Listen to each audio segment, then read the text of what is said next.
Assalamualaikum warahmatullahi wabarakatuh. Waalaikumsalam warahmatullahi wabarakatuh. Alhamdulillahilladzi aghafa baina qulubina fa asbahna bi ni'matihi ikhwana. Asyhadu an la ilaha illallah wahdahu la syarika lah wa asyhadu anna Muhammadan abduhu wa rasuluh. Allahumma shalli wa sallim wa barik ala nabiyyina Muhammad wa ala alihi wa sahbihi ajma'in, amma ba'du. Puji syukur marilah kita panjatkan kehadirat Allah Subhanahu wa taala atas segala nikmat yang Allah Subhanahu wa taala limpahkan kepada kita sekalian. Salawat dan salam semoga tercurah kepada junjungan kita Rasulullah sallallahu alaihi wasallam, kepada keluarganya, para sahabatnya, dan mudah-mudahan sampai kepada kita selaku umat. Amin.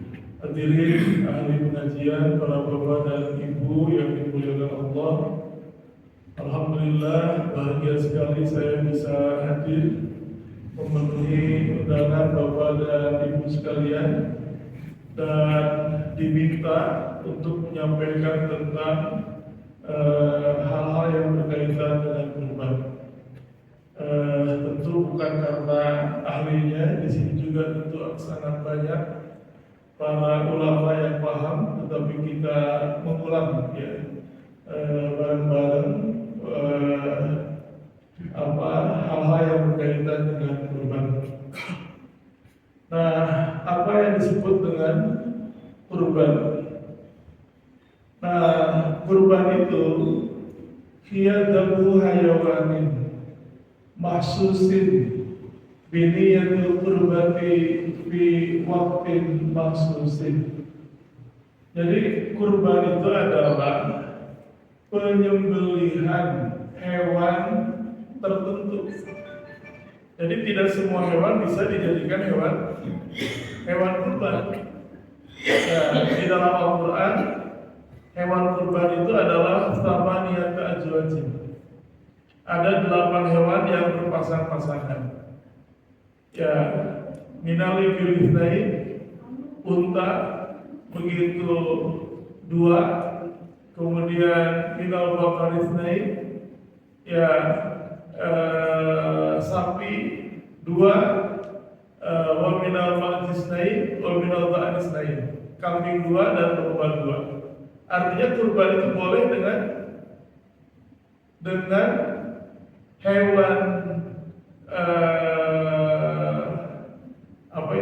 jalur dan ikan jantan dan betina.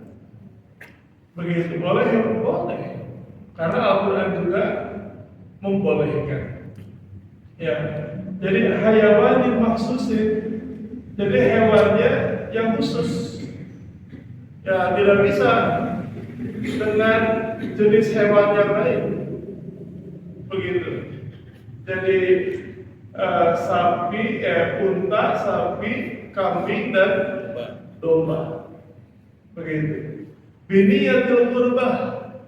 Jadi niatnya adalah taqarrub kepada Allah Subhanahu wa taala. Jadi kurban ini adalah ibadah. Dan kita berharap ibadah kurban ini diterima oleh Allah. Innama yataqabbalullahu minal muttaqin. Hanya saja Allah menerima kurban itu dari orang-orang yang bertakwa. Fi waqtin maksusin. Ya, jadi pada waktu yang khusus. Dimulai dari selesai pelaksanaan sholat Idul Adha sampai pada waktu asar pada hari tasyrik. Begitu. Jadi itu waktu penyembelihan hewan kurban. Nah, kemudian ismun lima yudhkar minan na'am taqarruban ila Allah ta'ala fi ayyamin nahri bi syara'ati mahsusatin.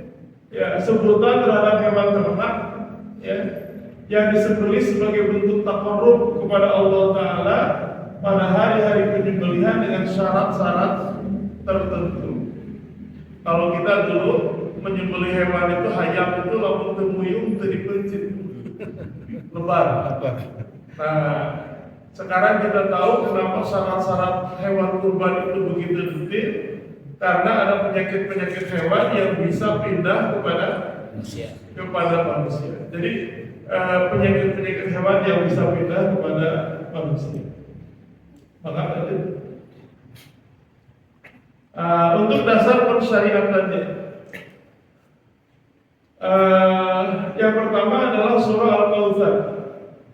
A'udzu billahi minasyaitonir rajim. Fasholli lirabbika wanhar.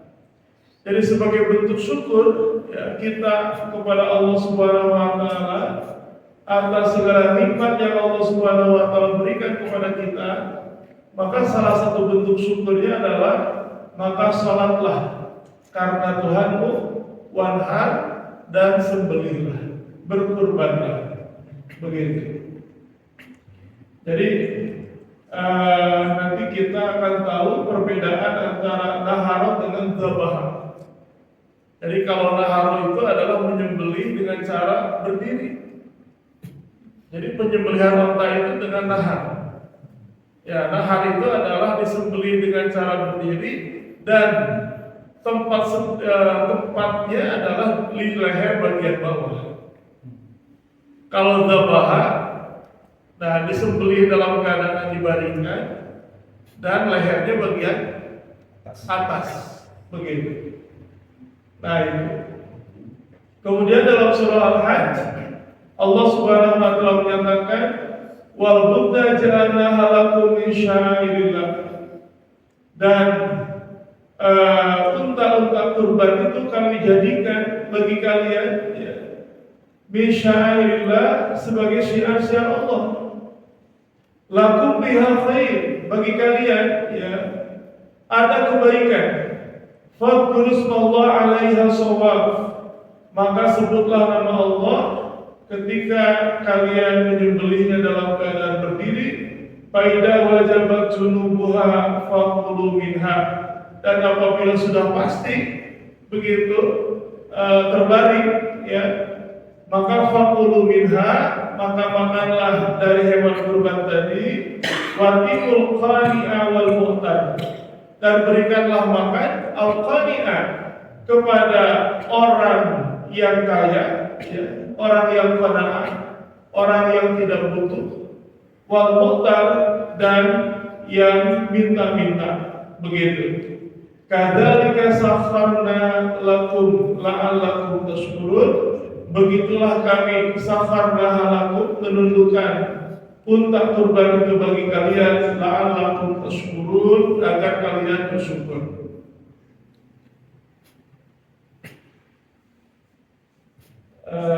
Sebelumnya yang berikut.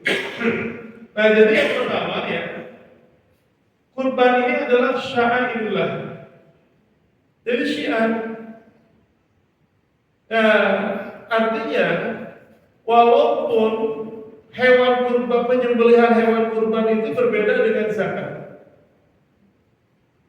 Jadi kalau zakat, maka sebagaimana di dalam Al-Quran ya ada amilin, maka di dalam kurban itu tidak diharuskan ada kepanitiaan. Jadi tidak ada amilin untuk kurban. Artinya disembelih sendiri, dibagikan sendiri juga sudah sah. Sudah bisa. Begitu.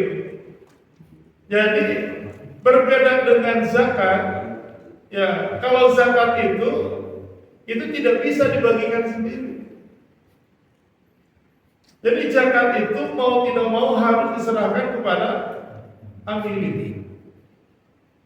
Begitu, karena Allah Subhanahu wa taala sudah menyebutkan untuk zakat itu wal amilina alaihi. Nah, sedangkan untuk kurban tidak ada amilin.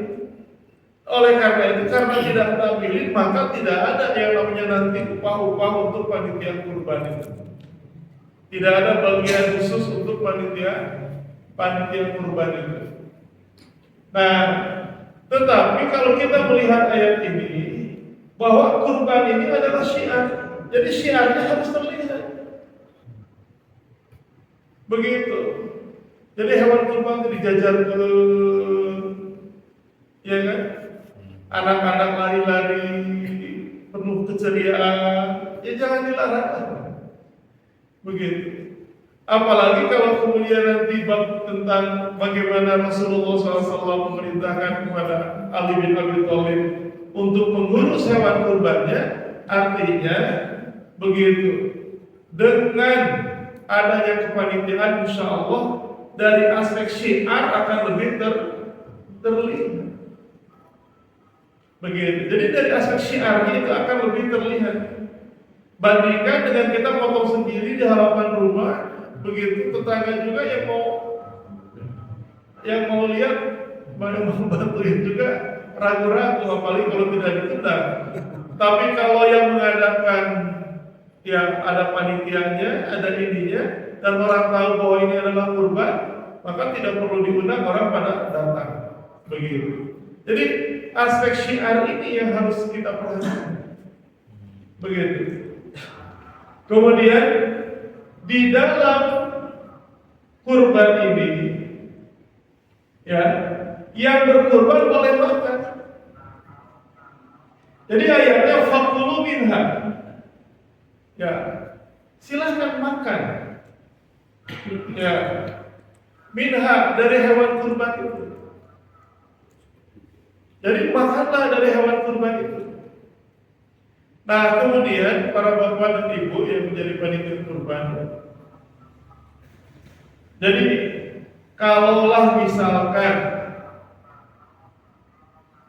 yang kurban itu misalkan si A itu kurban di sapi yang pertama, nah harusnya ia mendapatkan daging dari sapi yang ia kurban. Jadi jangan sampai ia kurban sapi yang pertama dapat dagingnya dari sapi yang kedua atau yang ketiga. Nah, oleh karena itu maka sebaiknya jangan dulu dicampur dulu. Ya, jadi sapi satu dagingnya kemana, sapi dua, sapi tiga misalkan kalau sapi itu sebaiknya jangan dicampur. Dipisah. Jadi dipisah. Ya kalau misalkan nanti masyarakat urusan bagian daging nama nggak jadi persoalan, diambil dari daging mana juga.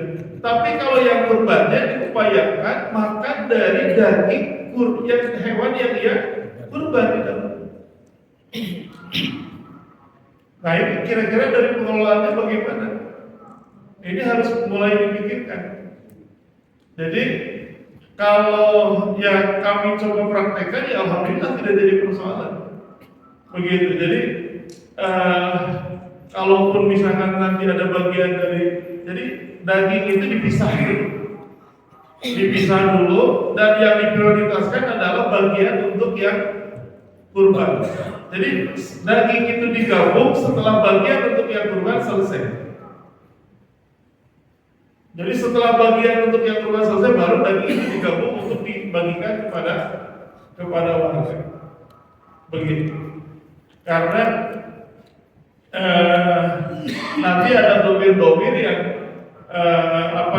dalam hadis-hadis yang menunjukkan bahwa orang yang kurban itu makan dari hewan kurban. Begitu. Kemudian di dalam kurban itu tidak ada asnaf. Jadi baik yang al-qani, orang yang kaya yang tidak butuh, wal mu'tar, dan orang yang minta-minta, itu berhak untuk makan dari itu. Jangankan kaum muslimin, orang kafir juga boleh diberi dari daging kurban.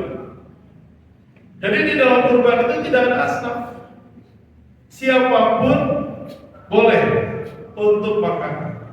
Tetapi tentu walaupun siapapun boleh makan, ya karena ada yang ngurus, ada panitia, maka tidak seenaknya kemudian mengambil begitu saja. Karena hukumnya ini termasuk gulul, termasuk korupsi. Ya, kalau kemudian mengambil tanpa izin, walaupun tidak ada asap, tidak boleh orang ambil sembarangan. Ya, sebelum ya dibagikan oleh panitia. Begitu. Jadi kan bisa jadi pahala di dalam membantu penyelenggaraan kurban itu jadi hilang karena memang ada unsur korupsi. Nah, untuk hukum kurban, ya, jadi para ulama berbeda pendapat. Ada yang menganggap bahwa hukum kurban ini wajib. Salah satu dalilnya adalah hadis ini, ya, man wajada sa'atan falam yudhafi fala yaqrabanna mushallan.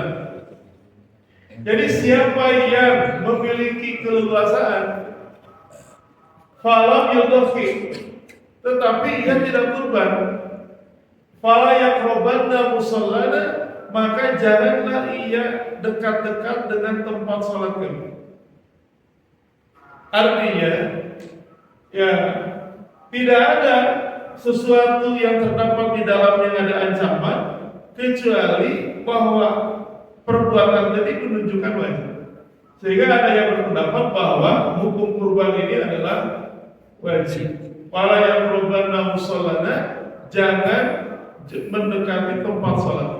Apa yang dimaksud dengan musallana adalah sholat Idul Adha. Jadi musallana itu adalah sholat Idul Adha. Apa perbedaan masjid dan musalla? Perbedaan masjid dan musalla itu? Musalla tempat sholat. Masjid? Kalau masjid itu melaksanakan fardu yang 5 waktu. Fardu yang 5 waktu. Jadi sebetulnya perbedaan musalla dan masjid itu bukan dilihat dari besar kecil. Begitu. Jadi walaupun ukurannya kecil, bahkan dalam hadis itu man bana lillahi masjidan, siapa yang membangun masjid walaupun sebesar sayap burung. Begitu. Banallahu lahu baitan fil jannah, Allah akan bangun baginya satu rumah di surga. Jadi walaupun sebesar sarang burung, ya itu disebut masjid. Nah, kalau mushola itu adalah tempat-tempat yang pada awalnya tidak diperuntukkan untuk sholat. Kamar dipakai sholat jadi mushola. Begitu, kelas dipakai sholat jadi mushola. Teras dipakai sholat jadi mushola. Lapang dipakai sholat jadi mushola.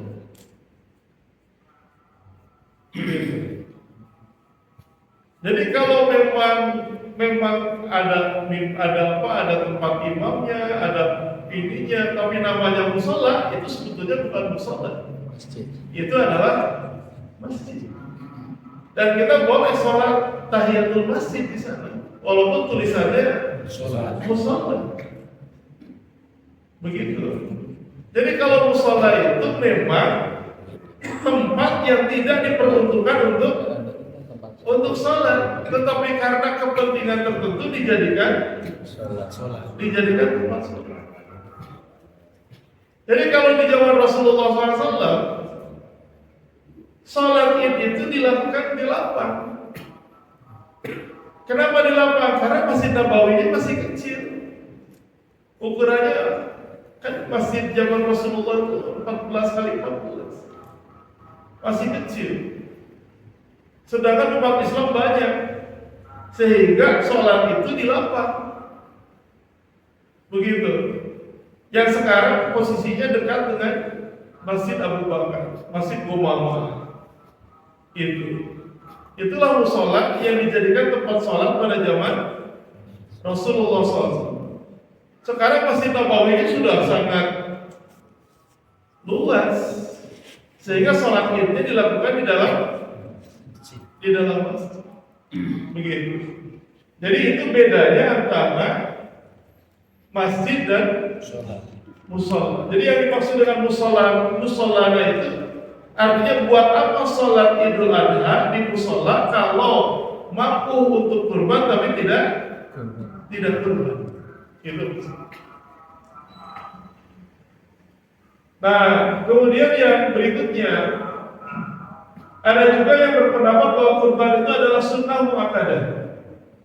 Ya, sunnah yang dianjurkan. Ya. Hadisnya adalah idza ra'aitum hilala dzulhijjah.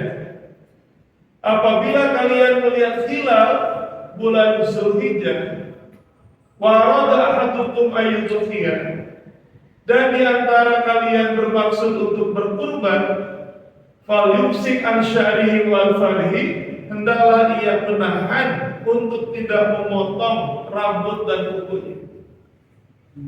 Nah, kalimat wa arada ahadukum ayyudhiya, dan di antara kalian bermaksud untuk kurban, nah ini menunjukkan bahwa kurban ini tidak wajib. Wa arada ahadukum ayyudhiya, dan di antara kalian ada yang bermaksud untuk kurban. Jadi bagi yang mau kurban, pertama diupayakan agar niat untuk kurban itu sudah terbangun sebelum masuk Zulhijjah. Aku hangkewe, bapak mau kurban ke hangkewe aja. Ya, niatkan sejak awal. Dan ketika masuk awal Zulhijjah, nah, ya bagi yang berniat untuk kurban, maka dianjurkan untuk tidak memotong kuku dan tidak memotong bulu-buluan yang ada di tubuh. Begitu, itu sunnahnya. Ya, jadi itu sunnahnya. Jadi ini menunjukkan bahwa dari mulai tanggal 1 Zulhijjah, tanggal 1 Zulhijjah itu mulainya pada maghrib. Karena dalam kalender Komariah itu perpindahan hari itu dimulai pada saat maghrib. Jadi kalau maghrib masuk tanggal 1, maka pada saat itulah orang yang mau kurban tidak ya memotong rambutnya, tidak memotong jenggotnya, tidak memotong kumisnya, dan juga tidak memotong kuku. Ya, walaupun tidak ada dam, ya bagi tidak ada denda begitu, bagi yang melanggar juga tidak, dan tidak mengurangi. Tetapi ini adalah tentu ada nilai ibadahnya, begitu. Apalagi 10 awal Zulhijjah ini adalah hari-hari terbaik. Ya, jadi hari-hari terbaik di mana setiap kebaikan di dalamnya dilipat gandakan oleh Allah Subhanahu wa taala. Nah, hikmah disyariatkan kurban. Yang pertama adalah menghidupkan sunnah Nabi Ibrahim alaihissalam. Ya, karena kurban ini pada awalnya disyariatkan oleh Allah Subhanahu wa taala dengan menyembelih yaitu putranya Ismail alaihissalam. Nah, bagaimana ya kurban ini menunjukkan kecintaan kepada Allah Subhanahu wa taala, mengalahkan ya, kecintaan bahkan kepada anak sekalipun. Oleh karena itu maka sesungguhnya kurban ini adalah wujud dari tauhidullah. Ya, wujud dari ketauhidan kita kepada Allah Subhanahu wa taala. Ya, kalau Nabi Ibrahim itu mengorbankan putranya sebagai gambaran bahwa ia lebih memilih kecintaan kepada Allah Subhanahu wa taala daripada kecintaan kepada putranya. Nah, kita bahkan itu. Jadi perintahkan kurban itu tidak harus menyembelih anak. Ya, kita mah hewan. Nah, kecintaan kita terhadap harta dan kecintaan kepada Allah Subhanahu wa taala ini sesungguhnya tadi ini kita mau memilih yang mana? Begitu. Jadi kurban itu adalah wujud dari tauhidullah dengan menghidupkan sunnah Nabi Ibrahim alaihissalam. Yang kedua, sarana untuk meluaskan kebaikan kepada keluarga, tetangga, dan fakir miskin. Yang ketiga, sebagai bentuk syukur atas segala nikmat yang telah Allah Subhanahu wa taala berikan. Nah, kemudian binatang kurbannya, ya Allah Subhanahu wa taala menyatakan Walikulli ummati ja'alna mansakan yadhkuru smallaha ala ma razaqahum min bahimatil an'am. Nah, jadi patokan binatang kurban itu adalah harus bahimatul an'am. Harus binatang ternak. Begitu. Dan binatang ternak ini dijelaskan. Ya, tsamaniyata azwajin. Jadi ada 8 binatang yang berpasangan. Minad da'nisnain, jadi domba sepasang, wa minal ba'nisnain, kambing sepasang. Kul adzakarin harrama amil unthayain. Ya. Kemudian ayat berikutnya, wa minal iblisnaini wa minal baqarisnain. Unta sepasang, sapi sepasang. Jadi ada 8 yang berpasang-pasangan. Artinya begitu kurban dengan betina itu diperbolehkan. Walaupun ada yang menganggap kalau kurban dengan betina itu akan mengurangi populasi. Nah, tetapi dari aspek syariat tidak ada persoalan. Ya, kurban dengan betina. Kemudian boleh kurban dengan kerbau, maka para ulama ya menganggap bahwa kerbau dan sapi itu min jinsin wahidin. Jadi termasuk satu jenis, satu keluarga. Jadi diperbolehkan. Ya. Yang tidak boleh itu dengan banteng, karena banteng itu bukan binatang ternak. Begitu. Nah, kemudian ada yang berpendapat ya. Jadi karena ada orang yang tidak mau kurban dengan sapi. Saya mah ingin domba saja. Sebetulnya maka saja. Kurban dengan domba maka, kurban dengan kambing maka, kurban dengan sapi berjamaah maka tidak ada persoalan. Tetapi kalau dilihat ya, dari jumlah jumlah daging yang keluar, maka 7 ekor domba dengan 1 sapi itu lebih banyak sapi. Begitu. Nah, di dalam Al-Fiqhul Islami wa Adillatuh, Dr. Muhammad Jairi menyatakan bahwa waqala Syafi'i wa Hanabilah faqalu afdalul adhahi al-ibil. Jadi yang paling utama kurban itu adalah unta, sumbal bakar, ya, kemudian sapi, kemudian sumbal bak, kemudian domba, sumbal maju, kemudian kambing. Nadran likasratil lahmi, berdasarkan banyaknya daging. Waliqasdi tawassu'ati ala fuqara, dan dengan niat untuk memberikan keleluasaan kepada orang-orang fakir. Begitu. Waliqauli Nabi sallallahu alaihi wasallam, dan karena sabda Nabi sallallahu alaihi wasallam. Nah, ini hadis tentang berangkat Jumat. Ya, jadi siapa yang berangkat Jumat pada hari yang pertama, pada waktu pertama, ya, maka ia seolah-olah kurban dengan unta. Terus berikut.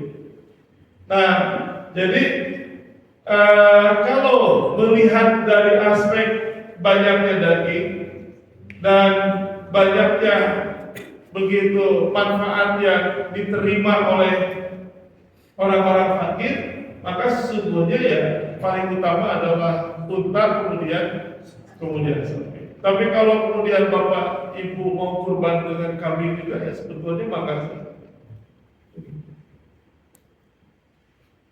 Nah, kemudian kurban berserikat.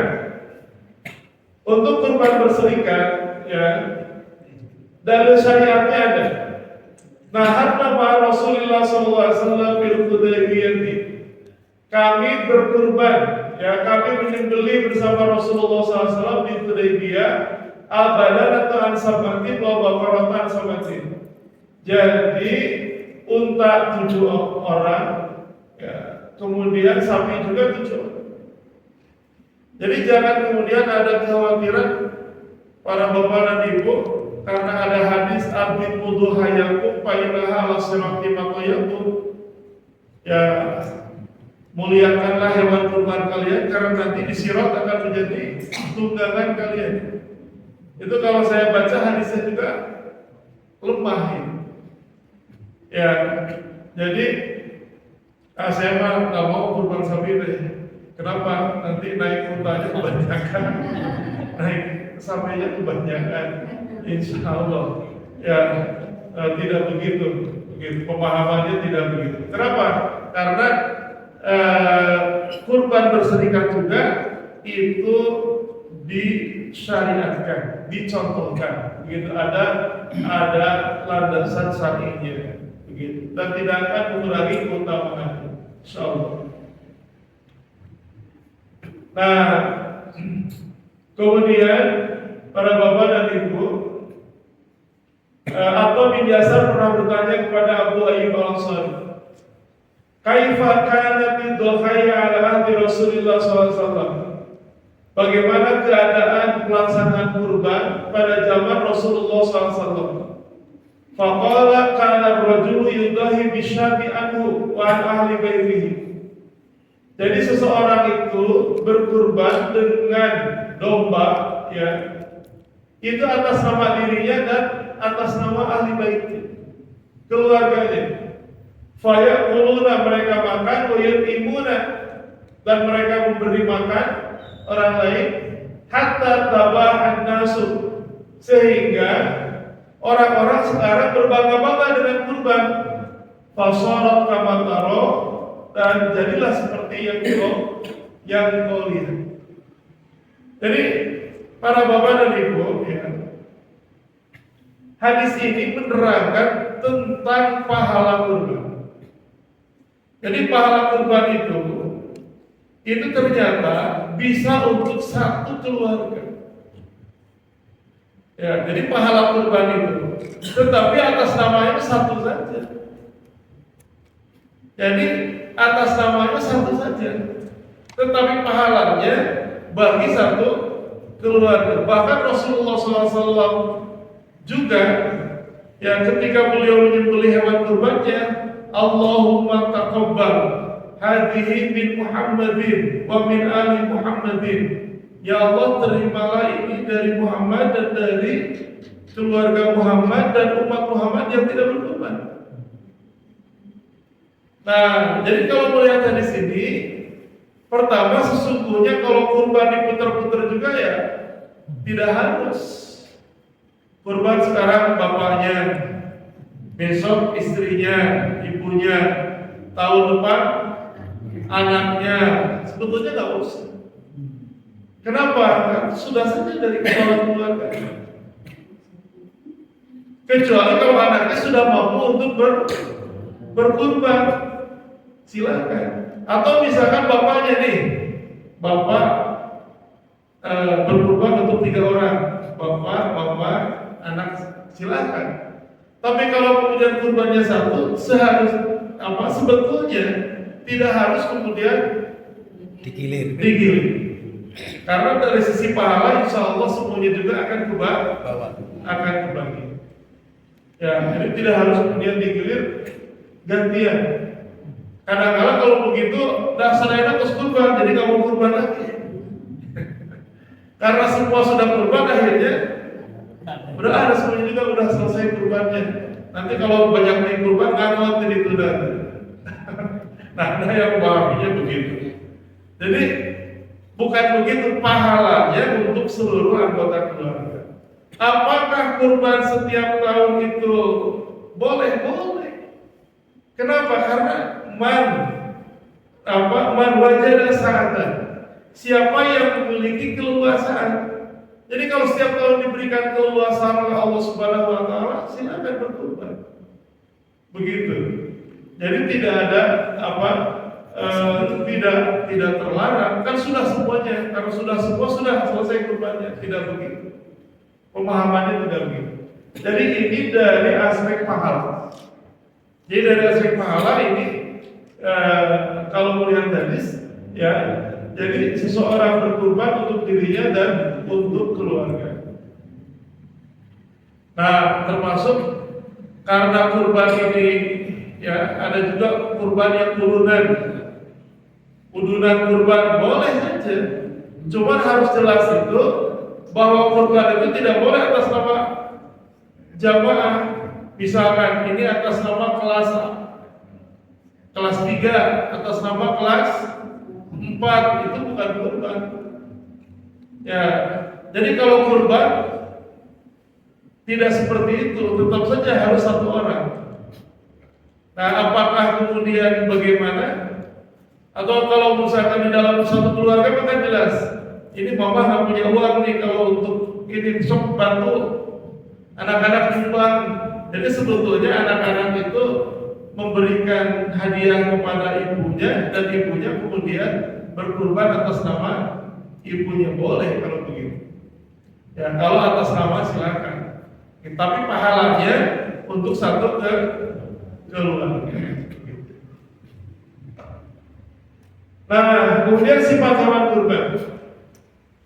Ya, jadi karena Rasulullah SAW yudhi bi kabsin aqrana fakhilin yadulu fi sawadin wa yaqulu fi sawadin wa yamsi fi sawadin. Rasulullah SAW berkurban dengan seekor domba yang bertanduk, yang sempurna tubuhnya, ya, sekitar matanya hitam, perutnya juga hitam, ya, wayang si pisawa dan kakinya juga hitam. Ya. Jadi Rasulullah SAW berkurban, ya, dengan domba yang luar biasa bagus, ya.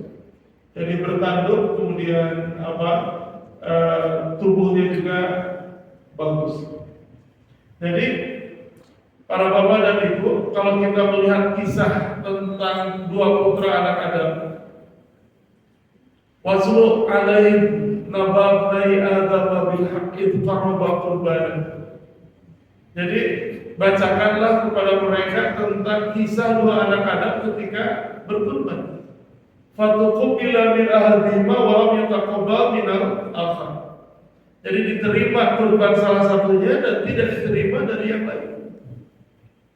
Kenapa? Yang diterima adalah yang ada optimalisasi dalam kurban itu. Jadi tentu optimalisasi itu biqadri tokoh, sesuai dengan kemampuan masing-masing. Tetapi kurban itu harus optimal. Dari hewannya begitu, dari harganya sesuai dengan kemampuan, ya. Jadi jangan kemudian memilih mana yang paling murah, mana yang paling murah, gitu, jangan. Tetapi harus yang terbaik. Ya, innama yataqabbalullahu minal muttaqin. Karena ketika kita melakukan optimalisasi dalam kurban kepada Allah Subhanahu wa taala, maka itu adalah ciri dari ketakwaan. Begitu. Ya, jadi harus ada upaya untuk berkurban dengan hewan yang terbaik, tentu sesuai dengan kemampuan masing-masing. Kemudian arba'un la tajuzu fi dhahaya. Jadi ada 4 yang tidak boleh dalam kurban. Al-awra al-bayinu awruha, yang buta, yang jelas kebutaannya. Wal maridatu al-bayinu maruduha, yang sakit, yang jelas sakitnya. Wal arja al-bayinu arjuha, begitu yang pincang jelas pincangnya. Kemudian wal kathiru allati la tunki, dan yang kurus, ya, yang tidak ada sumsumnya, begitu. Jadi yang tidak bersih, yang tidak ada sumsum. Jadi bagaimana Rasulullah SAW, ya, memberikan kriteria di dalam hewan kurban itu. Jadi perhatikan, ya, hal-hal seperti ini. Jadi matanya, ya, kesehatannya, kakinya, kemudian juga tidak boleh dengan yang kurus. Nah, kemudian di dalam hadis yang diriwayatkan oleh Ali bin Abi Thalib, amarna Rasulullah SAW an nastasrifal aina wal udhunain Ya, Rasulullah SAW memerintahkan kami untuk memeriksa ya, mata, kemudian dua telinga, wala tadakhi bi aurat, ya, tidak boleh berkorban dengan yang pecah, ya, yang buta, wala muqabalata, tidak boleh juga dengan yang telinganya dipotong di depan, wala mudabarata, tidak boleh juga dengan yang telinganya dipotong di belakang, wala kharqa, wala syarqa, ya. Jadi tidak boleh juga yang dilubangi begitu. Nah, penjelasannya di bawah. Paman muqabalah yutawtur ful udhun, yang dipotong di ujung telinga depan. Apa mudabarah, yang dipotong di belakang telinganya. Begitu. Apa syarqa itu yang disapatkan telinganya. Kemudian apa kharqa itu adalah yang yang dibolongi sebagai tanda. Nah, jadi telinga hewan pada zaman jahiliyah itu sebagai tanda hewan-hewan itu dipersembahkan untuk berhala. Jadi kalau sekarang itu ada telinga dipakai tanda sehat, itu tidak apa-apa. Kalau dulu di zaman jahiliyah ada binatang-binatang yang tidak boleh diganggu. Ya, jadi binatang-binatang itu kemudian diberi ciri dengan cara telinganya dipotong. Ada yang dipotong di bagian depan, ada yang dipotong di bagian belakang, ada yang dipotong habis, atau ada yang dilubangi. Nah, kalau menemukan hewan-hewan seperti itu, orang-orang jahiliyah tidak ada yang mau mengganggu. Kenapa? Karena hewan-hewan itu dipersembahkan untuk berhala. Nah, hewan-hewan yang diperuntukkan untuk berhala tidak boleh dijadikan hewan kurban. Begitu. Jadi bukan hanya sekedar kesehatannya, tetapi sampai pada peruntukannya juga itu harus dilihat. Begitu. Nah, kemudian para bapak dan ibu, la tabahu illa musinatan. Ya, jangan menyembelih hewan kurban kecuali musinah. Jadi musinah itu sudah masuk umurnya. Ila ya surah alaikum. Fatabahu jada'atan bil dhani. Kecuali kalau kalian sulit, maka bolehlah menyembelih jadaah. Ya, jadaah itu hewan yang lebih tua sebetulnya. Apa itu musinah? Ya, musinah ini, ya, kalau untuk unta itu usia minimalnya 5 tahun. Kalau untuk unta. Kalau untuk sapi, usia minimalnya 2 tahun. Kalau untuk kambing 1 tahun. Kalau untuk domba, nah antara 6 bulan atau 1 tahun. Jadi kalau domba boleh 6 bulan juga. Begitu. Nah, jadi ini ada batas usianya. Oleh karena itu para bapak ya, yang paling ini adalah kalau orang yang ternak suka ini kan, punglang gajan. Nah, jadi patokannya adalah punglang. Ya itu rupanya gajan punglang tong digali. Sok sanajan badan. Kenapa? Karena belum musim. Jadi kan ini untuk kurban. Jadi sekarang itu kan ada sapi-sapi yang sebetulnya secara fisik sudah besar, tapi kalau belum mencapai usia maka tidak dianjurkan.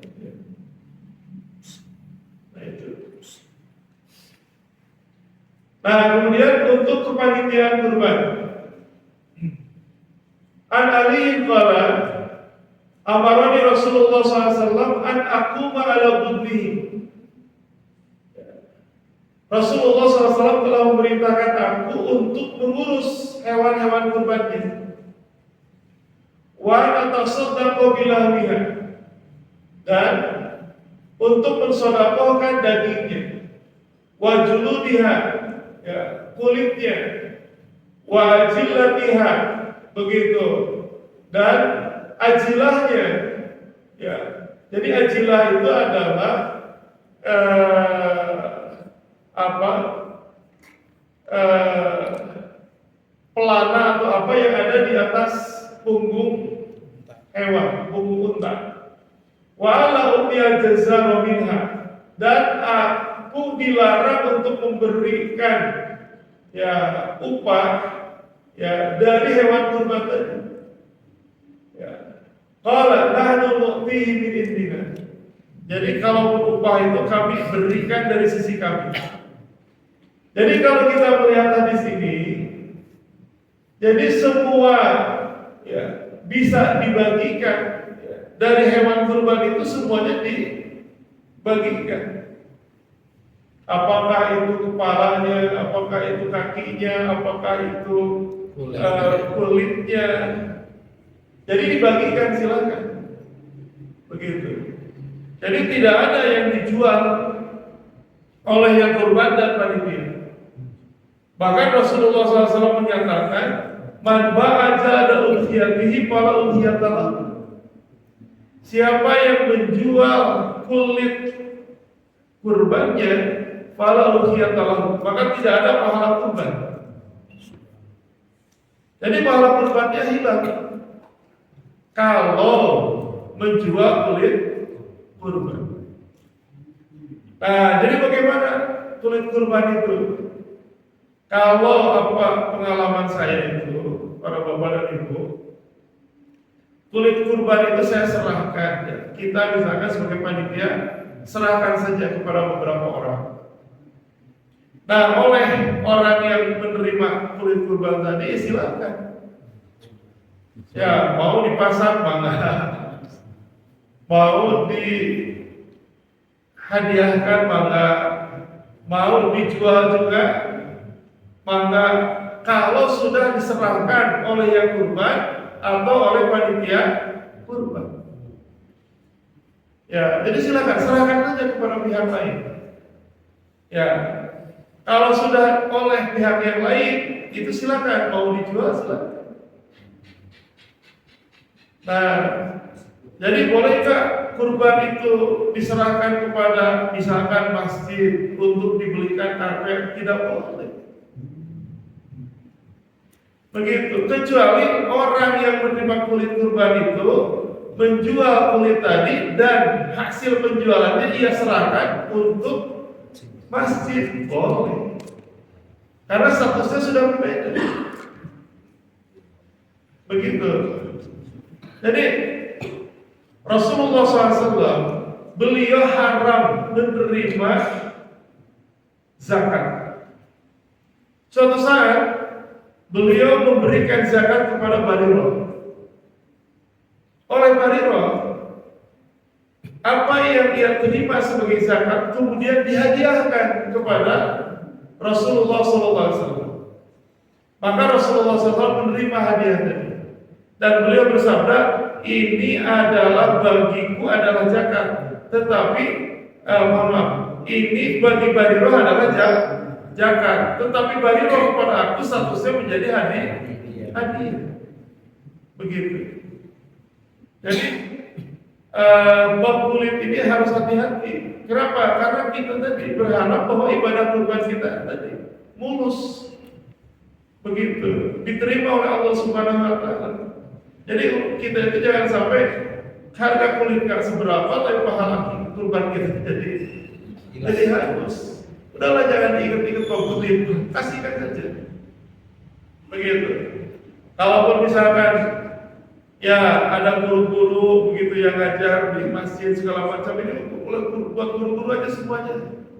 Begitu, berapa orang, ada berapa orang guru-guru, silakan. Berapa guru-guru karena lihat misalkan kepentingan masjid, saya infakkan lagi itu untuk kepentingan masjid, boleh. Karena statusnya berbeda. Begitu, karena sudah berbeda. Yang tidak boleh itu oleh panitia dijual, uangnya memang diperuntukkan untuk masjid, itu yang tidak boleh. Karena panitia itu sebagai wakil yang kurban. Ya. Nah, kemudian di dalam kurban itu tidak boleh ada upah. Ya. Apa itu upah? Bu. Jadi tidak boleh upah dengan daging. Kalaupun ada upah silakan, dengan uang silakan, dengan beras silakan. Tapi kalau dengan daging nggak boleh.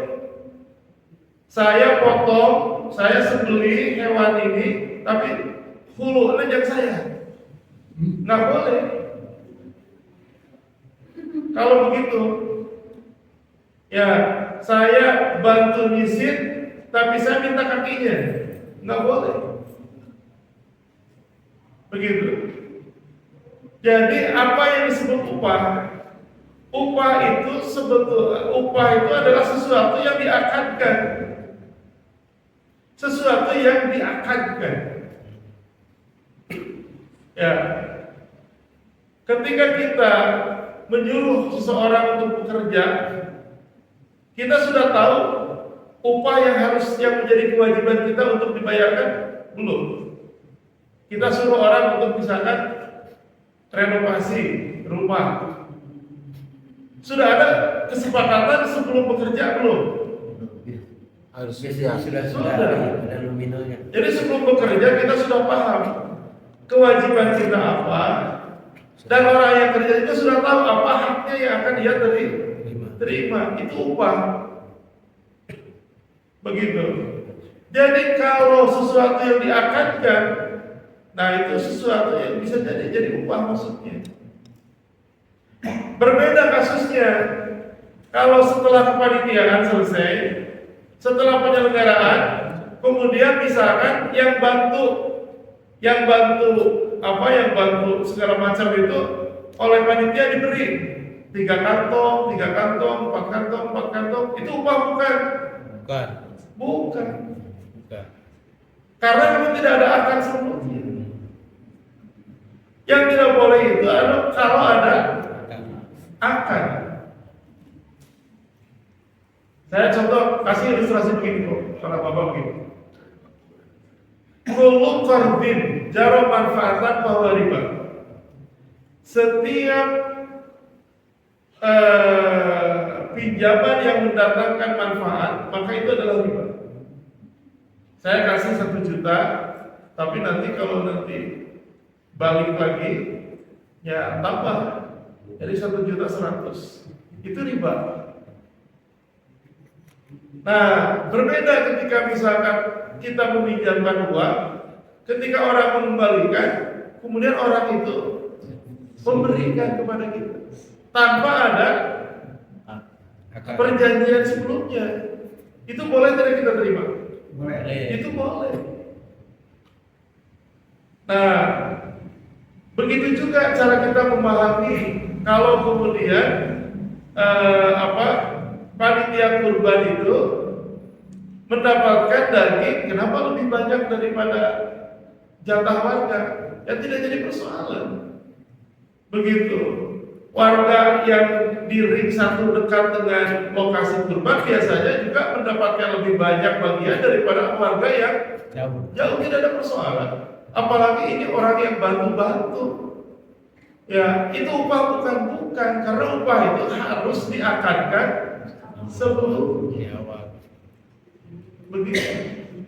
Kalau diakadkan, saya bantu ini, tapi saya minta ini, nah itu yang nggak boleh. Bisa dipahami nggak?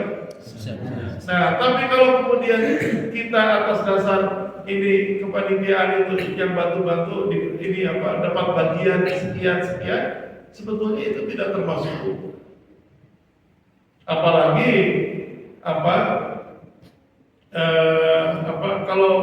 kalau saya bahkan berusaha belajar ya, para bapak ibu ya, motong belajar, ini nyisit belajar. Kenapa? Kan daging rada soek atau kurang mulus juga. Kan ini syiar begitu. Kira kita pegang golok.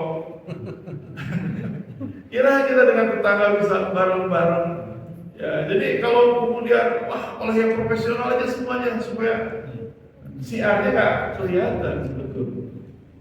Ya, jadi syiarnya nggak kelihatan. Jadi jadi itu termasuk boleh tidak makan dari daging kurban, boleh. Itu. Jadi kan tadi tidak ada asnaf di dalam kurban itu. Fakulu minha, makanlah dari hewan kurban itu. Wal ibu al-qani wal mu'tad. Berikanlah makan juga kepada orang yang tidak minta-minta dan orang yang minta-minta. Jadi kalaupun kemudian begitu, ya ada sebagian yang kemudian dipasak, kemudian dimakan bersama-sama, itu insya Allah tidak jadi persoalan. Jadi tidak jadi persoalan.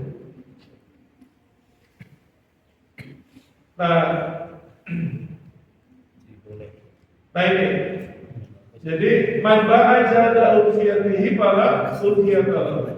Siapa yang menjual kulit hewan kurbannya maka tidak ada pahala itu. Ya, jadi sudah Allah. Nah, waktu akhir kurban, waktu ayam tasyrik dabhun. Jadi seluruh hari tasyrik ini adalah waktu menyembelih. Ya, jadi tanggal 10, tanggal 11, 12, 13. Jadi ada 4 hari waktu penyembelihan kurban. Dan berakhir ya asar. Ya. Ya, jadi asar. Oh, ini saya salah ini kata Imam Syafi'i di sini. Fa idza ghabati syamsu min akhir ayyam tasyrik summa dhaha adud fala dhakhiyata lahu. Apabila matahari telah terbenam ya dari akhir hari tasyrik kemudian orang itu baru berkurban maka tidak ada kurban baginya. Jadi memang sebelum maghrib. Ya, sebelum maghrib ya. Jadi sebelum maghrib masih boleh. Fa idza ghabat asy-syamsu min akhir ayyam tasyrik summa dhaha ahadun fala dhafiyata. Jadi hari tasyrik dimulai dari setelah salat Idul Adha. Jadi Rasulullah SAW melihat ada sembelihan sebelum salat. Dan Rasulullah SAW menyebutkan bahwa itu disebut dengan shadaqatul lahmin. Itu bukan kurban tetapi sedekah daging saja. Jadi kalau kurban itu setelah salat Idul Adha.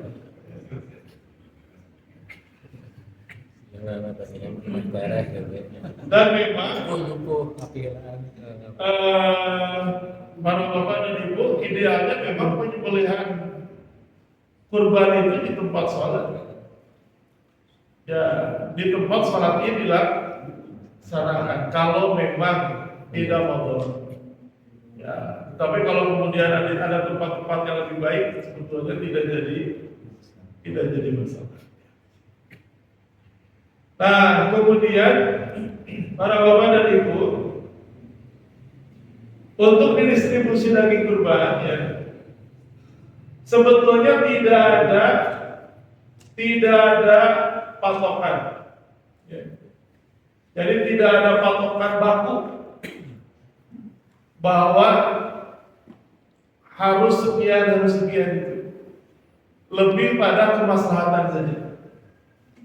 Ya. Rasulullah SAW menyatakan, "Iddahiru al-thulusa wa tasaddaqu bima baqiya." Ya. Jadi Rasulullah SAW bersabda, simpanlah sepertiga, kemudian sedekahkanlah sisanya. Falamma kana ba'da dzalika qila li Rasulillah SAW. Nah, setelah itu disampaikan kepada Rasulullah SAW, ya Rasulullah, laqad kana an-nasu yantafi'una min duhayahum wa yajbaluna minha al-wadka wa yattakhiduna minha al-usqiyah. Begitu. Wahai Rasulullah, ya dahulu orang-orang mendapatkan manfaat dari kurban mereka. Mereka mencairkan lemaknya dan membuat tempat minum dari kulitnya. Begitu. Maka Rasulullah SAW, maka Rasulullah SAW bersabda, "Wa madzaka?" Kenapa begitu?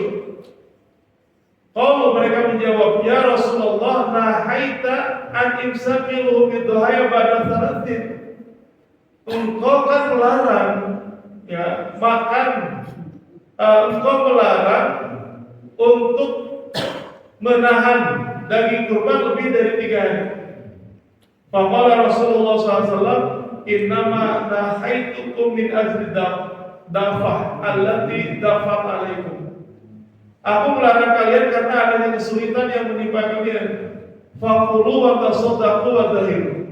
Maka makanlah, sedekahkanlah dan simpanlah. Jadi begini, para bapak dan ibu, pada awalnya Rasulullah SAW itu membatasi makan daging kurban itu tidak boleh lebih dari 3 hari. Layak kulana ahadukum minuski pokok salah senayani. Tidak boleh kalian makan dari hewan kurbannya, dari daging kurbannya lebih dari 3 hari. Begitu. Jadi 3 hari itu sudah harus habis.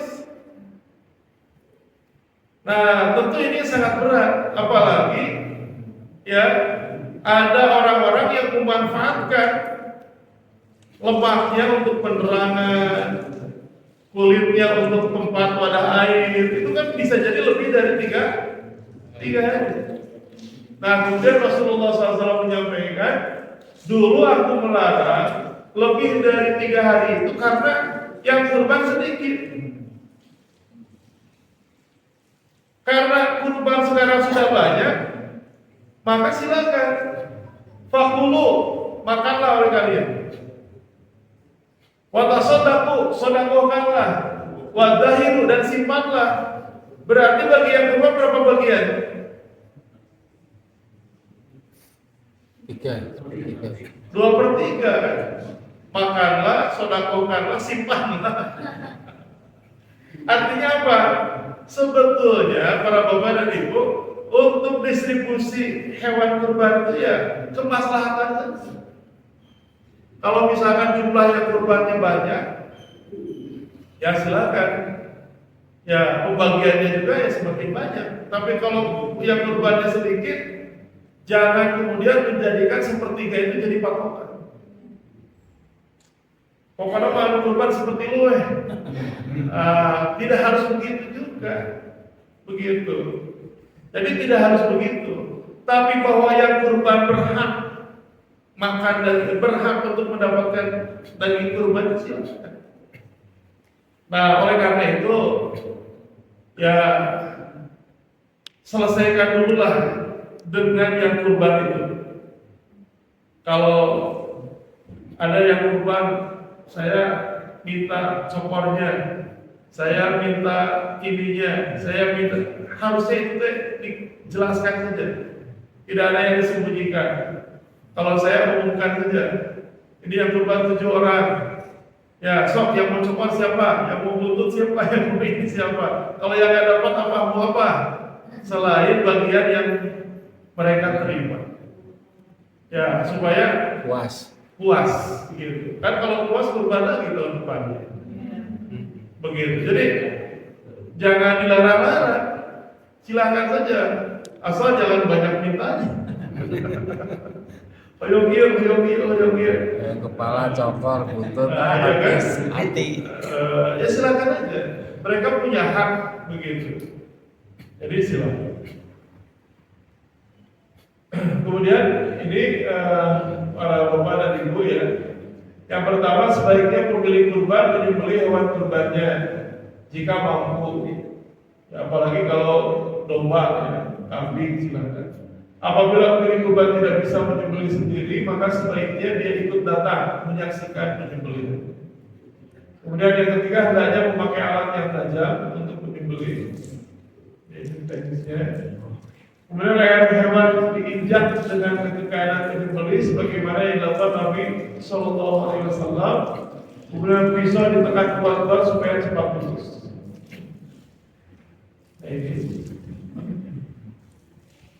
Nah, kemudian membaca hadza minka walaka, hadza minka walaka. Ya, atau sebutkan nama sahibul kurbannya. Jadi bisa misalkan Allahumma taqabbal minna hadhihi min siapa, dibaca nama-namanya, kemudian Bismillahirrahmanirrahim, Allahu Akbar, begitu. Nah, ketika akan menyembelih disyariatkan membaca Bismillahirrahmanirrahim, Allahu Akbar. Untuk bacaan Bismillah tidak perlu ditambah Ar-Rahmanir-Rahim, ya begitu. Adapun bacaan takbir, ya Allahu Akbar, para ulama sepakat kalau hukum baca takbir ketika menyembelih itu adalah sunnah dan bukan wajib. Izin bertanya, Ustaz. Pak. Kalau yang ikut berkorban itu tidak hadir, nggak apa-apa gitu. Cuman dibacakan namanya atau harus hadir? Tidak apa-apa, apalagi kalau kemudian jadi mudarat. Begitu. Tetapi bisa diwakili dengan fotonya. Jadi ada dokumentasi. Ya. Jadi kalaupun tidak hadir tidak apa-apa, apalagi kalau kemudian tidak kuat melihat darah. Ya, jadi melihat darah pingsan itu jadi repot. Jadi kalau tidak kuat lebih baik. Pak, ini kalau saya hadir saya suka pingsan kalau lihat darah itu. Ya sudah, jangan hadir itu. Ya, jadi atau bisa diwakilkan begitu. Jadi tidak jadi satu kewajiban. Nah, itu pada Bapak dan Ibu ya, sebagai pengantar untuk sesi ini, mudah-mudahan ada guna dan manfaatnya sebagai ikhtiar kita ya, agar ibadah kurban kita diterima oleh Allah Subhanahu wa Ta'ala. Maka kalau ada yang ingin disampaikan.